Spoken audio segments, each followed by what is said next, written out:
চেনো একে? রাজু চটপাটা। এর চটপটি বাজাতে বাজাতে আজকে সে কোটিতে খেলছে। দেশের বড় বড় সেলিব্রিটিরা এর সাথে দেখা করছে। দুদিন আগেও এর কিছুই ছিল না, আজকে দেখো কত সম্পত্তির মালিকে। ডলি চাইওয়ালা, এ তো এখন দেশের নাম্বার 1 সেলিব্রিটি। বড় বড় সেলিব্রিটিরা এর সাথে দেখা করছে। এমন কোনো ইভেন্ট নেই যে সেখানটায় ও যাচ্ছে না। বড় বড় জায়গায় পারফর্ম করছে। রিসেন্টলি নিউজে এসেছে যে এ সারা দেশে ফ্রাঞ্চাইজি খুলছে, চায়ের দোকান খুলছে। এক কথায় 16,000-এর উপরে ফর্ম জমা পড়েছে। 40,000 টাকা করে নাকি স্যালারি দেবে এক একজনকে, ভাবা যায়? কিসের নিট, কিসের আইআইটি, কিসের ডাক্তারি, কিসের ইঞ্জিনিয়ারিং, কিসের সিভিল সার্ভিস, সারাদিন রাত এক করে পড়াশোনা করা, কি মূল্য আছে? রিলস বানাও, কখন তোমার কার হাত তোমার মাথার উপরে পড়ে যাবে বলা যাবে না। তোমার লাইফ তখন থেকে জিঙ্গালিলা। কি মূল্য আছে বলো তো পড়াশোনার?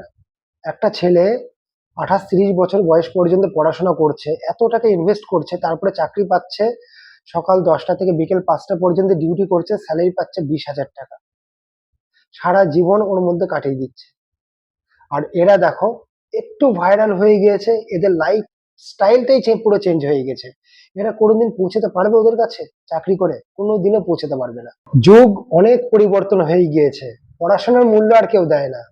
এখন বিভিন্ন জায়গায় পুজো ইভেন্টে দেখো, এইসব ফেসবুক সোশ্যাল মিডিয়া ইনফ্লুয়েন্সাররা ফিতে কাটছে, আর পাশে দাঁড়িয়ে ডাক্তার ইঞ্জিনিয়ার বা উচ্চ শিক্ষিত মানুষগুলো হাততালি দিচ্ছে, চিয়ার্স করছে তাকে। তারাই এখন সেলিব্রিটি। তোমরাই বলো, পড়াশোনার মূল্য কি আর আছে?